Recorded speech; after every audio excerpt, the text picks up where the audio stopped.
my eyes, tell me your tale, do you see the road? I'm out to my soul, tell me the signs, whenever the smoke clear out of my face, and my vision never do I look fried. All of that green and yellow that you from your eyes, just tell your demise, I'm with to my side, to push back the ceiling and push back the feeling.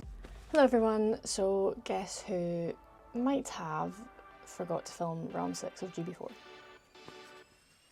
Really sorry. So we're gonna have to do a sitting at home debrief, but I promise you, Brands Hatch, I'll make it the longest video of my race weekend this year. Of one of my race weekends from this year. A quick debrief from the weekend. Thursday testing, I unfortunately wasn't able to attend, so already I was 3 sessions down and I hadn't driven the car in 5 weeks. Still haven't done any additional testing apart from the Friday of the race weekend at Donington. So Friday testing, 3 sessions, 35 minutes long. I was literally just trying to catch up. Like I've already said, I had 5 weeks out of the car, so I was just playing catch up, trying to get the track time that trying to optimise the track time that I had from what I'd missed out on that everyone else got to do. It was dry all day. I actually wasn't very happy at the end of the testing. The team were very happy and encouraging with me, so thank you KMR Sport. They are an incredible team. They were very encouraging, but I was feeling a bit down, but mentally I've kind of changed a lot of my mentality in terms of, I thought, do you know what, can't do anything about it, just got to get on with it, just got to drive and do the best that I possibly can tomorrow. So came around Saturday, qualifying, it was raining, thank God. So yeah, I was happy that it was raining, it felt a bit more level playing field then, and I qualified P8 for race 1, P8 for race 2 and P5 for race 3. Race 1 was the same day on Saturday, and I'm going to show you the live stream for that now. Out to have a start on tricky conditions in the GB4 Championship. Let's see then, 18 minutes put onto the clock, the red lights come on and we are racing down towards the first corner. Yes, he can. Just about got it stopped, but that's showing him goes up the inside at turn 1, contact, and round goes Templeton, staying just out of the way. The rain is certainly coming down, at least up here in the comments box it's not too bad, but I think it is coming down quite hard going down the craners at the moment toward the old head. Miles ahead, directly ahead. Oh, as you see the under braking, these cars are squirming around, which shows just how treacherous it is out there. So that was race 1, started P8, got up to P7, and then unfortunately, just with a couple laps to go, since we were on slicks and the kind of top end of the circuit was starting to get a bit wet again. I'm not sure what to do with my hands. Be good just to hold them down by your side. Yeah, great. Well, we're real happy with what was going on.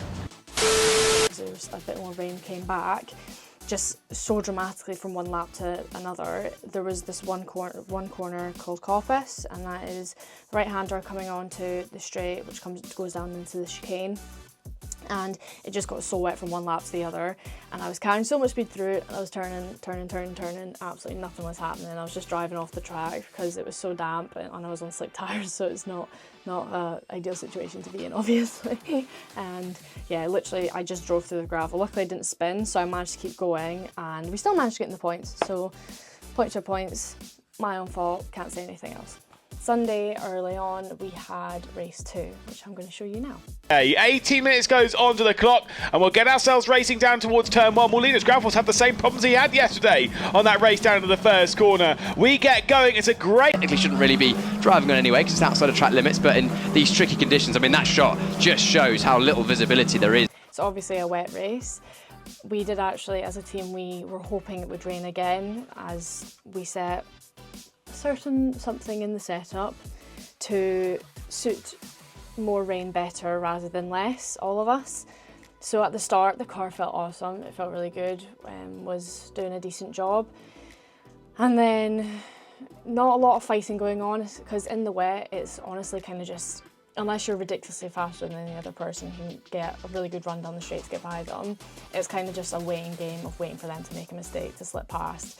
And as it went on, sadly it got more dry, which we weren't hoping it wouldn't do, and the car, just for me, it was really understeery. Obviously I wasn't being the perfect driver, I definitely was overslowing a bit more than I should have, but it was just really understeery and I was really struggling, and eventually I literally just went too deep into one corner, and that's when Megan managed to slip by me, and I lost that one position. So it is what it is, and that was really race 2, pretty average, pretty boring race. Now race 3 was much later on, and the track had time to dry, so this is race 3.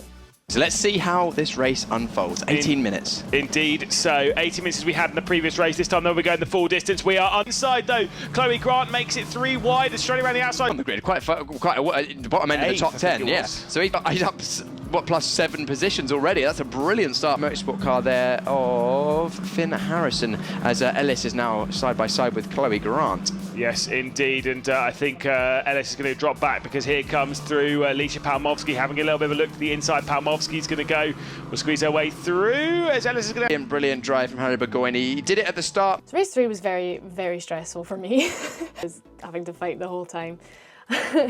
It was a bit of a weird surface on the track in the situation because it had dried. There was a dry line, but it was still a bit damp offline. So it was just more of a greasy feeling to the track. And yeah, I mean, it was really good fun, but quite stressful because I was just battling the whole time. But it was good, close racing. Everyone was pretty fair. And yeah, in the NP5, I was pretty disappointed in myself to not go forward. But as you can see at the start, I really got boxed in, kind of on the inside. And I've been in this situation before where I've been in the middle and also on the outside of that 3 wide situation, and that time I was on the inside, and I know how tight you have to take it because the person in the middle can kind of get a bit mixed up with who's around them. And I honestly didn't really know who else was kind of behind me or or like just beside me, because the kid right next to me, I knew he had Lucas on the other side of him. So yeah, I was kind of basically stopped in the apex and got a really bad run. And it was just kind of one of those situations where it's like, what can you do? And as you know, the first couple laps are the most important for getting those positions. That's how when I finished the race, I didn't even know Lucas was in front of me because he just went right through, got around the outside, did a good job. So yeah, I kind of got boxed in there, so I know how to avoid that next time. But yeah, it was a bit hectic, still managed to hold the position. Again, I'm really sorry this has been filmed from my bedroom. It's not the ideal situation, but I promise Brands Hatch will make it the longest video we have this year of my race weekend. And yeah, I hope you're enjoying the rest of the videos. And if you have any suggestions of what else you'd like to see, please comment them down below. And don't forget to like and subscribe, and thank you also so much for your support. And I want to say a huge thank you to all my partners and sponsors, because I'm going to say it for the 1000th time, this would not be possible without my sponsors. Laser Tools Racing, Specsavers, John Clark Motor Group, John Miller Limited, Island Leisure Lodges, and of course I'm so grateful for the support from Akiri Koss and IWC Shaft Housing and Kevin Cuthbert Personal Training. So grateful to all of you. This journey would not be possible without them all, and yeah, I literally can't thank them enough because I would not be here. And I'm loving the journey. So yeah, I'm going to say it again, but don't forget to like and subscribe, and thank you all so much. Top of the Rookie Class Championship.